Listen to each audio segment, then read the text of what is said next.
ধানের শীষকে আপনারা জয়যুক্ত করলে পর আমরা এই দেশের নারী সমাজকে ফ্যামিলি কার্ড নামে একটি দিব।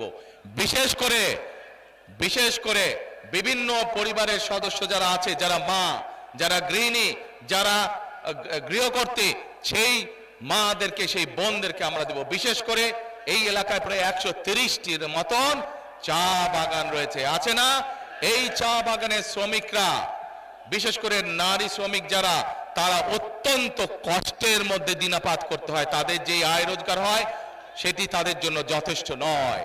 সেই সকল পরিবারকে, সেই সকল নারীদেরকে আমরা ফ্যামিলি কার্ড দিতে চাই এবং ফ্যামিলি কার্ডের মাধ্যমে তাদেরকে আমরা হয় খাদ্য সহায়তা দিব অথবা তাদেরকে আমরা নগদ সহায়তা দিব, যাতে করে তারা তাদের সংসার সুন্দরভাবে গড়ে তুলতে পারে, সুন্দরভাবে চালাতে পারে।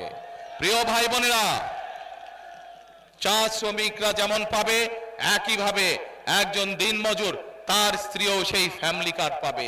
একজন শ্রমিক, একজন কৃষক ভাই, তার স্ত্রীও এই ফ্যামিলি কার্ড পাবে।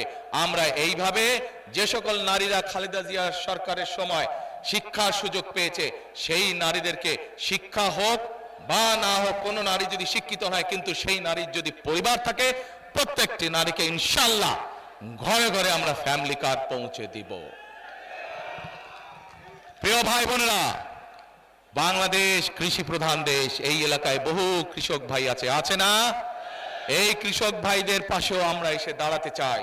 যেমন ভাবে তরুণ বা যুব সমাজের সদস্যদের পাশে দাঁড়াতে চাই, তাদের কর্মসংস্থানের ব্যবস্থা করে দিয়ে তাদেরকে বিভিন্ন ট্রেনিং দিয়ে আমরা দাঁড়াতে চাই, একইভাবে আমরা কৃষক ভাইদের পাশেও দাঁড়াতে চাই। কৃষক ভাইদের পাশে দাঁড়িয়ে কৃষক ভাইদেরকেও আমরা, নারীদেরকে যেরকম আমরা ফ্যামিলি কার্ড দিব, কৃষক ভাইদেরকে আমরা একটি কৃষক কার্ড দিতে চাই, যেই কার্ডের মাধ্যমে তারা ঋণ সহায়তা সহ, সার বীজের সহায়তা সহ বীমা সহায়তা পাবে, যাতে করে তার বিপদের সময় সরকার তার পাশে থাকতে পারে, যাতে করে এই দেশের, সারা বাংলাদেশের কৃষকরা ধীরে ধীরে তাদের অর্থনৈতিক মেরুদণ্ড যাতে মজবুত হতে পারে, কৃষক যাতে নিজের পায়ে দাঁড়াতে পারে, সেই জন্য আমরা পরিকল্পনা গ্রহণ করেছি। কিন্তু প্রিয় ভাই বোনেরা, এই পরিকল্পনাগুলোকে বাস্তবায়ন করতে হলে কি করতে হবে? পরিকল্পনাগুলোকে একমাত্র তখনই বাস্তবায়ন করা সম্ভব হবে যখন আপনারা এই দেশে ধানের শীষের সরকার প্রতিষ্ঠিত করতে পারবেন। ধানের শীষের সরকার প্রতিষ্ঠিত হলেই জনগণের জন্য কাজ করতে পারবে, জনগণের জন্য কাজ করবে, দেশের পরিবর্তন ঘটাবে। প্রিয় ভাই বোনেরা, আমরা আরেকটি পরিকল্পনা গ্রহণ করেছি। সেই পরিকল্পনাটি হচ্ছে, আমরা যেমন কৃষকদের পাশে দাঁড়াতে চাইছি, আমরা যেমন আমাদের মা বোনদের পাশে দাঁড়াতে চাইছি, আমরা যেমন আমাদের তরুণ সমাজ, যুব সমাজের যারা বেকার, তাদেরকে ট্রেনিং দেওয়ার মাধ্যমে, ভাষা শিক্ষা দেওয়ার মাধ্যমে যেমন তাদের কর্মসংস্থানের ব্যবস্থা করতে চাইছি, একইভাবে আরেক শ্রেণীর মানুষের পাশে আমরা দাঁড়াতে চাইছি। তারা কারা? তারা আমাদেরই আপনজন, আমাদেরই নিকটজন।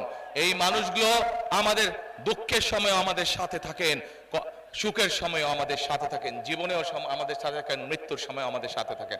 অর্থাৎ আমাদের বিভিন্ন সারা দেশে যে মসজিদ আছে, মাদ্রাসা আছে, সেখানকার খতিব সাহেবরা, সেখানকার ইমাম সাহেবরা, মুয়াজ্জিম সাহেবরা, আমরা এই মানুষগুলোর জন্য সরকারের পক্ষ থেকে একটি সম্মানের ব্যবস্থা করতে চাই, যেন মসজিদের ইমাম সাহেব, খতিব সাহেব, মুয়াজ্জিম সাহেবরা যেন আত্মসম্মান নিয়ে সম্মানের সাথে এই সমাজে বসবাস করতে পারেন।